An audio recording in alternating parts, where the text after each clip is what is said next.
Disney, please do your own PR from now on. Leaving it up to your actors is not the best idea, and we could see why. Liffarian Parzer here to talk about the music video released by Acolyte star. Yep, the star of the Acolyte released a music video attacking all of the fans, calling them all racist. Now, I don't understand how that's possible, because a lot of us, me included, just look at your show and say it's bad up front, right?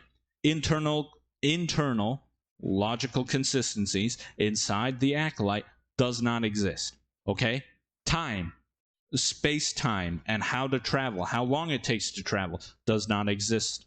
Storytelling, subtext, does not exist. Understanding character motivations does not exist.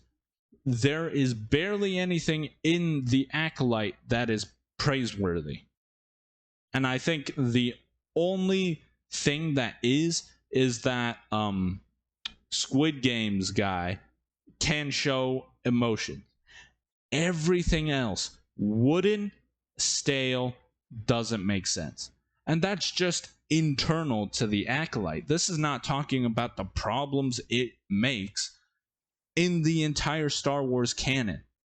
The Star Wars wiki had to do a live action retcon because of episode 4 of the Acolyte. Think about that. The lore is so broken in the Acolyte that the wiki had to change in live time to fix what the Acolyte broke by saying it was true all along, and that all of the times that it wasn't true, it was wrong. So 1984, the age of Jedi Mundi. What? That is something you did because of the Acolyte. And it's just bad. So people criticizing your show as bad are not racist. They're critics. And they look at it objectively and say it's bad. Yes, one or two are more zealous than the others. A lot would talk about woke and DEI policies ruining Star Wars, how the people are hired not for their writing ability, but for diversity, equity, and inclusion purposes. Some people go into more of the political side of things, but still, no one attacked you as an individual once the show came out. Now, I understand there were a couple of people on Twitter and on YouTube that said the whole point was making white people cry comment that you made in 2018 was part of interviews that you did for Star Wars and attacked you that way. But people on our side of the sphere, critics of Star Wars, the Acolyte, came out and defended you against those accusations. Geeks and Gamers is the biggest example, right? They're the biggest channel that probably came out and issued a correction that said this was not in relations to Star Wars.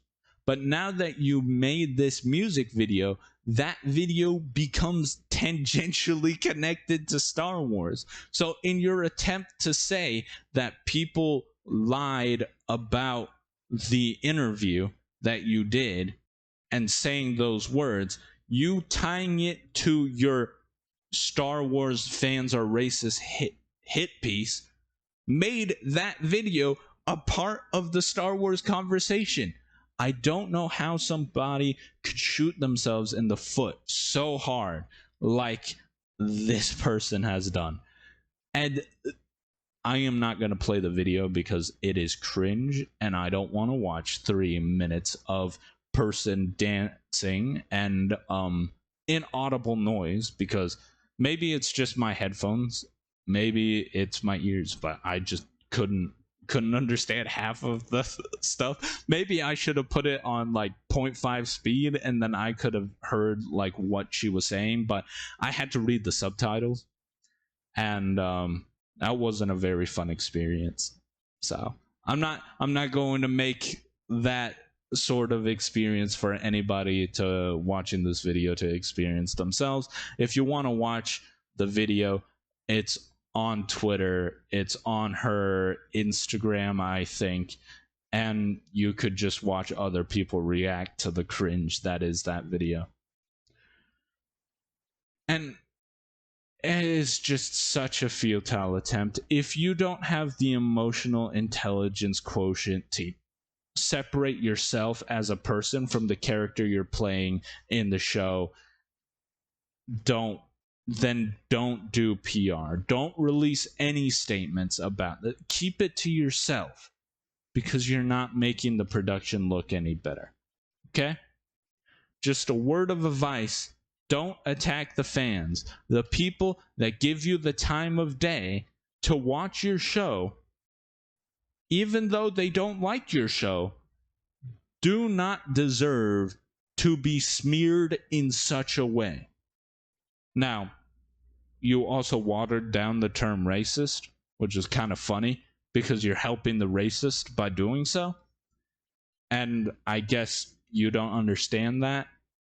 And saying all criticisms of Star Wars is racist is basically saying none of the criticism of Star Wars is racist, because genuinely, I bet if you sit a Star Wars shill down and say, look, no one's going to hear you. What do you really think about the Acolyte? They will say, some parts don't make sense. And that's a criticism.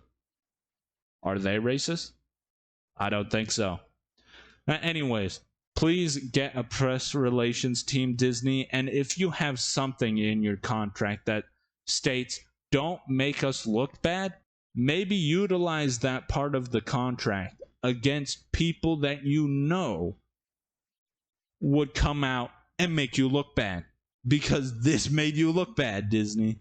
As much as you don't think so, because Bob Iger has sub-room temp IQ. But hey, tomorrow I'm going to talk more about episode 4 of The Acolyte and give a summary. See you then. Bye.